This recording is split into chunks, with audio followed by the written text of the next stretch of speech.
Greetings and bienvenue, Midnight Crew. Thank you for returning to this broadcast, and welcome to new viewers joining us for the first time.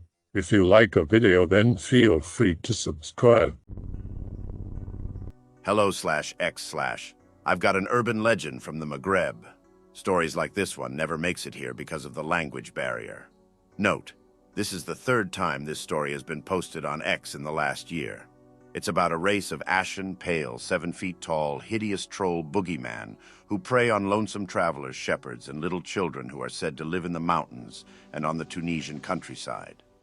They're the apex stalkers that sneak up on you, and they'll never let their presence be known until it's too late for you, and they are sitting right behind you on your mule's back, making its hind legs unable to move under its weight, and it has you by the shoulders as it's hunched over, looking you in the face with its hateful, animalistic, toothy snarl. This story was told to me by my father, a shepherd who's a library of Maghrebi stories of the supernatural. If there's any interest, I'll post it, but I will not greentext it. Growing up, my pa was a shepherd, and he was told stories of a race of monsters that were tall and stood upright with skin that's ashen and extremely pale, as a redhead Englishman, who prey on careless shepherds, kids, lonesome travelers. They're too tall to fit in houses, and only one tribe of them exist or existed before the French colonialism of Tunisia. They lived in the mountains between Algeria and Tunisia, and this story follows Hasan and his encounter with these boogeymen referred to by Pa as Smita. Hasan was coming home around 7 a.m. in the morning from the town of Gafsa after having sold his crops, with no one but his donkey that he rides to travel from place to place. He was only halfway between Gafsa and his village when his donkey suddenly stopped right in his tracks and started to panic like he just saw Azrael. Despite the reaction his donkey made, he didn't move a single step. He couldn't. Hasan felt something on the saddle behind him. It was now occupied, and something weighed his poor donkey's back to the point that it could not move for the life of it. Hasan slowly turned around to find to his horror the chest of the Smita, and the Smita was looking down on Hasan. To him, it felt like an eternity. Maybe the Smita was toying with Hasan, but it took its sweet time to make its next move. The Smita dug his claws in Hasan's shoulders like meat hooks, and with one motion jumped off the back of the donkey and dragged Hasan kicking and screaming up the mountain and into a cave. At first, the cave was so narrow that the Smita had to slither on its stomach backwards like a snake, dragging Hasan with it through the entrance, which gradually got wider and wider. All Hasan could tell was it was like the cave had encased the whole world. It was pitch black inside the cave. The Smita kept dragging him further, deeper and deeper into the cave for what felt like half an hour. When the Smita finally flung Hasan hard across the cave wall, and he fainted from the shock of the blow. He then awoke to the unmistakable noise of wailing, the worst kind, a man weeping. Hasan was a smoker, and he always carried some matches. He took off his turban and grabbed what felt like a piece of wood, and in the dark created a torch which he set alight with the matches. When the room of the cave around him was illuminated, he realized that the handle of his torch was not wood, but a femur. It seemed to belong to a large farm animal such as a cow, mule, or a horse. But in the room with him were more bones, a few of which were unmistakably human, 2 of which belonged to children. Hasan felt like his last string of sanity was about to snap right there and then. He didn't spend any more time examining the bones in the chamber of the cave. His first priority was to check up on whoever was crying and see if he could be of any help to him. The crying echoing across the cave was originating from a walking distance away of the path Hasan found himself in moments earlier. In it, he found a man hunched over an elderly woman with many golden Berber trinkets decorated her arms, in a pool of blood pale as an Englishman. The young man who was nursing his mother looked over his shoulder to see who brought in the light to this god-forsaken hellhole. The man begged Hasan to help do something, anything to save his mother. It took Hasan one glance at her to realize that she's a goner. Yet despite this, with a heavy heart, Hasan used what was remaining of his turban to bandage the old woman with what looks to be circular bite marks that dug frighteningly big holes in her thighs and chest. There was no point in asking what had happened to the young man's mother, as Hasan knew it was the Smita's doing. Throughout the whole ordeal, the woman was giving it her all to not scream her lungs out from the pain she was in. Yet despite this, she failed to contain her screams, and from the far, far reaches of the all-consuming darkness of the cave came the unhurried sound of bare feet hitting the damp floor of the caves. Hasan realized now how foolish he was to attempt to save this elderly lady who was bound to die from blood loss within the hour, and he was now cornered. Before Hasan could start cussing his luck on his knees, the young man hurries to his mother and lifts her from the ground and put her on his back, causing her to let out another ungodly scream, which echoed all throughout the cave. This seemed to cause the Smita to pick up its pace a bit. The man then told Hasan that before Hasan arrived in their chamber, a few hours ago by his estimation, he had discovered an underground river, which he believes leads out of here but couldn't follow because shortly after, the Smita had begun to devour some of the flesh of his mother. Hasan and the man then book it out of that chamber with the young man taking the lead, and Hasan followed closely behind him with the torch in his hands. But their pace wasn't faster than a leisurely jog, since the mother clinging to her son's back was a full-bodied woman and had weighed down her son's steps greatly. It didn't take long for the Smita to catch up to the two men. Hasan did not wait for the Smita to initiate the first move and bolted forward, skipping past the young man and his mom.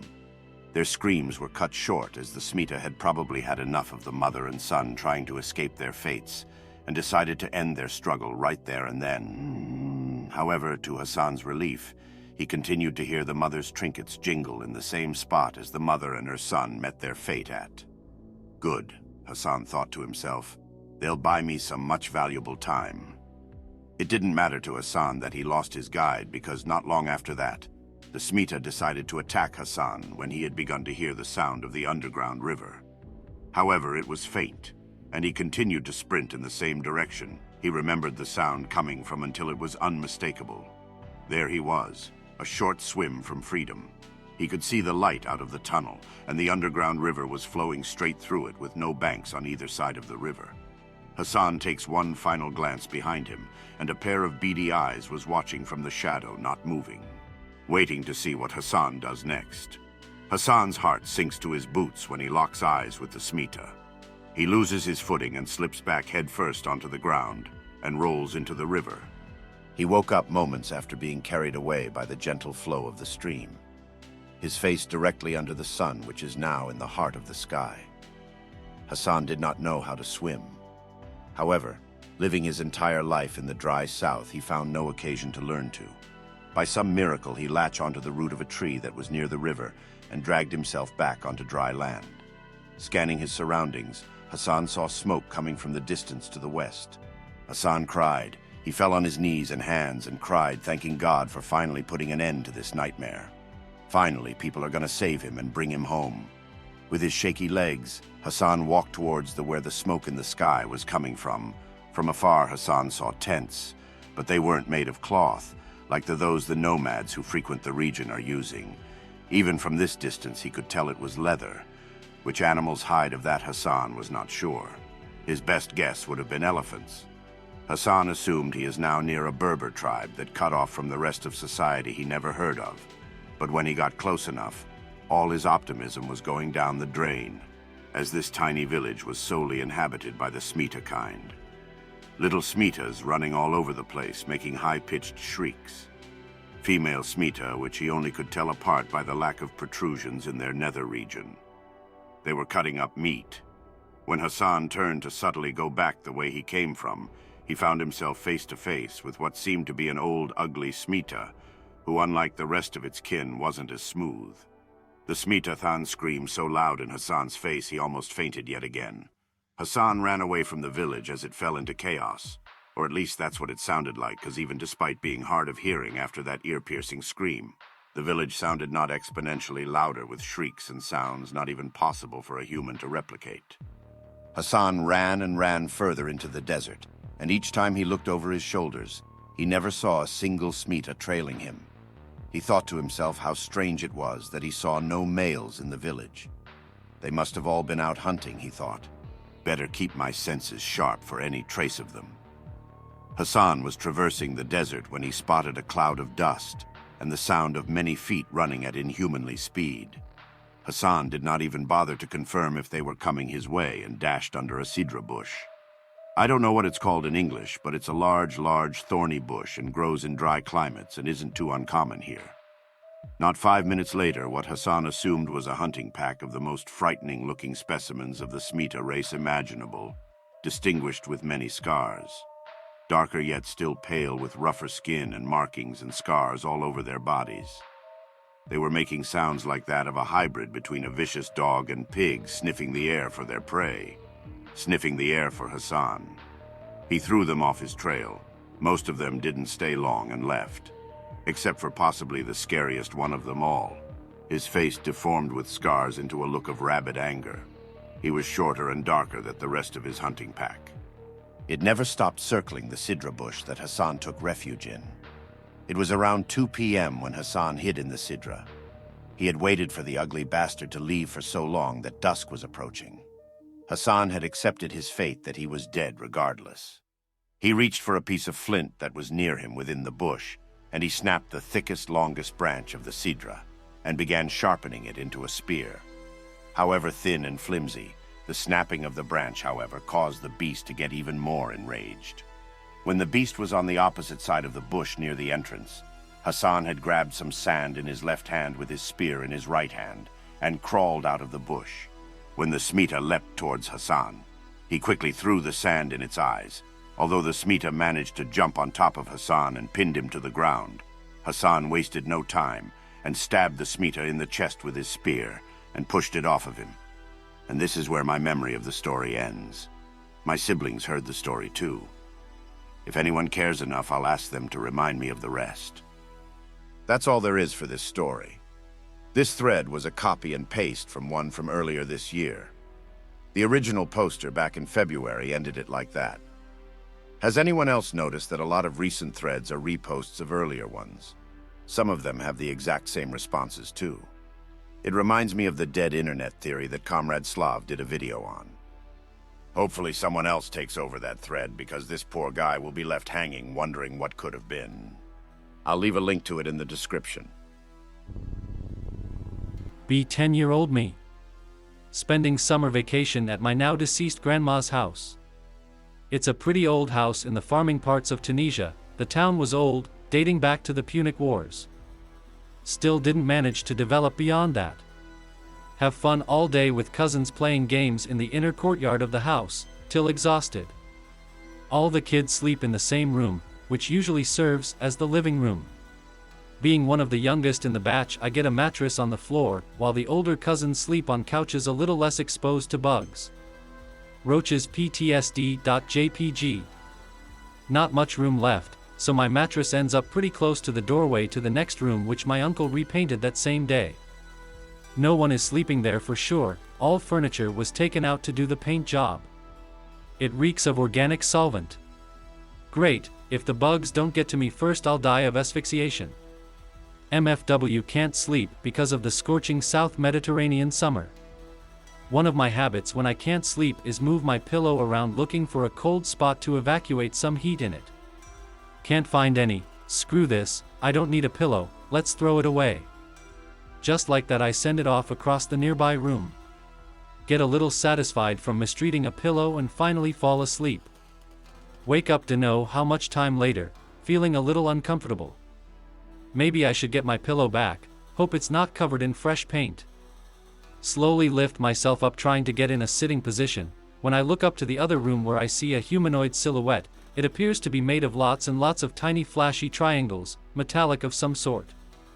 I froze for a second, not understanding any of this at all. At this point I was sitting on the mattress, not able to move any of my limbs. The silhouette bends over, reaching for the people I've thrown earlier in the room. And without even seeing it move any further, the pillow comes flying straight in my face. I scream the house down from getting hit in the face by the pillow. Adults come rushing in through the room in the opposite direction.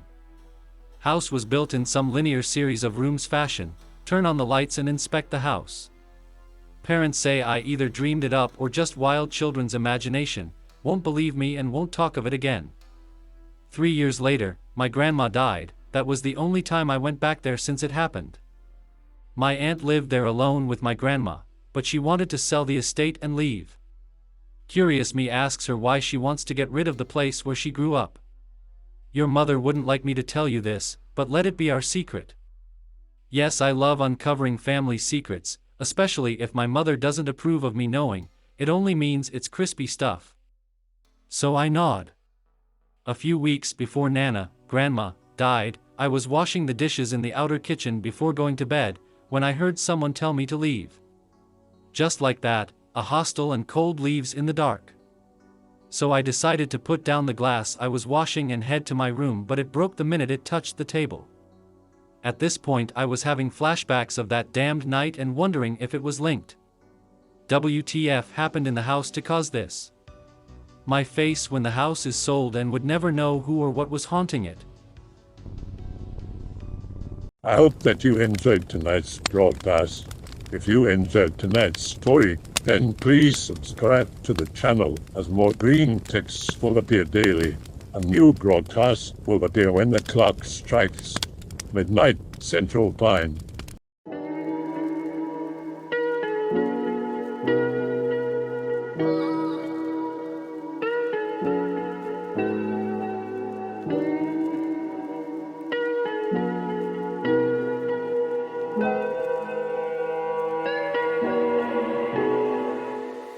Remember to check out the Odyssey page in the description for a second archive of the channel's videos.